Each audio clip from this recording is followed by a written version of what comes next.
बिहार की सियासत में ना आजकल काफी हलचल है, खासकर ये जो सत्ताधारी एनडीए गठबंधन है उसके अंदर। जी हाँ, बिल्कुल।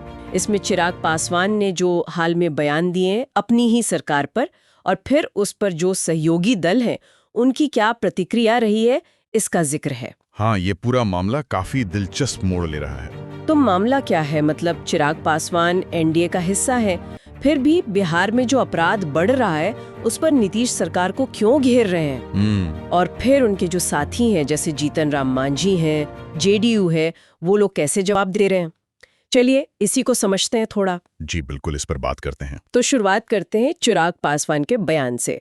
उन्होंने बिहार में अपराध की स्थिति पर काफी तीखे सवाल उठाए हैं। हाँ, काफी सख्त लहजा था उनका। पूछा है कि भाई प्रशासन तो है, फिर अपराधी इतने बेखौफ कैसे हैं, घटनाओं को अंजाम कैसे दे पा रहे हैं? क्या इसमें मतलब प्रशासन की कोई मिलीभगत है, या वो लीपापोती कर रहे हैं, या फिर पूरी तरह से निकम्मे हो गए हैं? ये तो सीधे सीधे प्रशासन की नीयत और काबिलियत दोनों पर सवाल है। बिल्कुल।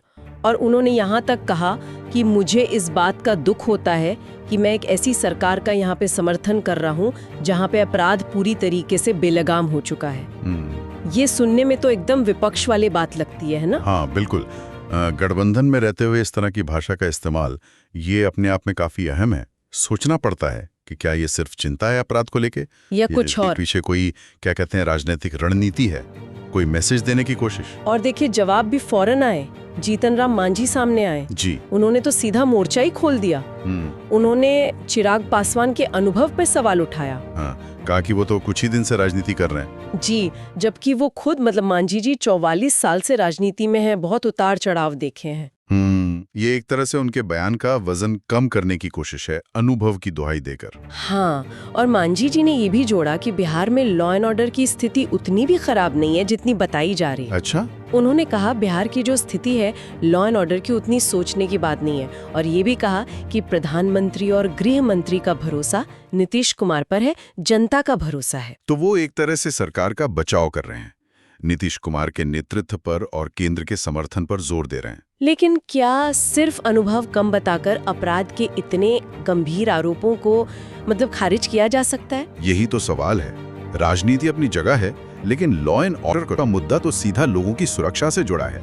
तो जमीनी हकीकत क्या है, आंकड़े क्या कहते हैं, ये देखना भी जरूरी हो जाता है। उधर जेडीयू ने भी प्रतिक्रिया दी। उनका अंदाज भी काफी तल्ख था। जी हाँ। उन्होंने तंज कसते हुए कहा कि शायद चिराग का मन डोल रहा है, शरीर कहीं और आत्मा कहीं। ये तो सीधा इशारा है कि वो एनडीए में हैं, पर शायद सोच कहीं और की है। बिल्कुल। और उन्होंने नीतीश कुमार के नेतृत्व में जो कानून का राज है उसका मजबूती से बचाव किया। क्या कहा उन्होंने इस बचाव में? जेडीयू नेता ने कहा कि बिहार में अपराध होता है तो घंटों में शिनाख्त हो जाती है अपराधी की, और दिनों में गिरफ्तारी। अच्छा, त्वरित कार्रवाई का दावा। हाँ, बोले 4 घंटे में शिनाख्त होता है कि अपराधी फलाना है, और 4 दिन में वो पुलिस की हिरासत में होता है। यही पुलिसिंग है।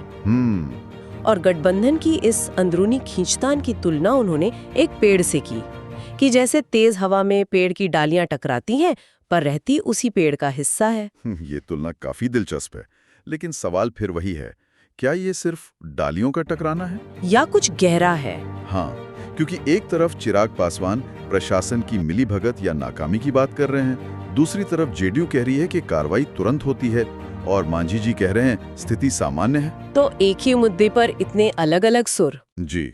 अपराध नियंत्रण जैसे गंभीर मुद्दे पर सहयोगियों में इतना मतभेद, ये गठबंधन के अंदर किसी गहरी दरार का संकेत भी तो हो सकता है, या कम से कम समन्वय की कमी तो दिखाता ही है। तो हमने देखा कि कैसे चिराग पासवान के बयानों ने बिहार एनडीए में एक तरह की खलबली मचा दी है। जी।